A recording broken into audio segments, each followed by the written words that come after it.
Magandang umaga po ng Miyerkules sa inyong lahat at live mula dito sa Pag-asa Weather Forecasting Center. Narito nalagay na ating panahon ngayong September 11, 2024. Sa ating latest satellite images, makikita na natin na itong bagyo na binabantay natin sa labas ng Philippine Area of Responsibility mula sa pagiging tropical depression kahapon, ito ay tropical storm na ibig sabihin lumakas pa ito sa kategorya ng mga bagyo after po ng tropical depression ay tropical storm na ito. At ang susunod dito ay severe tropical storm. So ngayon may international name siya na bibingka. Ibig sabihin po pala ng bibingka, ito ay parang puding o parang bibingka rin dito sa atin sa bansa. At ito ay nagmula naman sa Macau, China.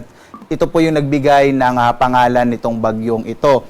Samantala, makikita natin patuloy pa rin yung epekto ng southwest monsoon o hanging habagat, partikular na sa may kanlurang bahagi ng ating bansa, habang sa silangang bahagi ng ating kapuluan ay nakakaapekto na itong kaulapan na dala ng bagyong si Bibingka. So, posible magkaroon ng maulap na kalangitan na may mga pag-ulan lalong-lalo na sa may bahagi ng Eastern Visayas, gayon din sa ilang bahagi ng Bicol Region at Caraga sa araw na ito.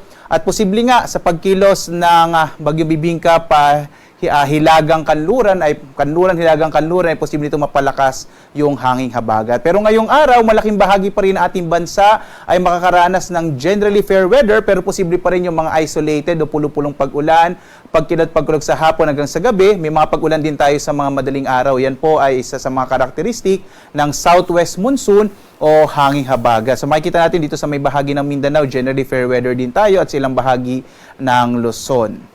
At tingnan natin itong inaasahang magiging track ng bagyong si Bibingka.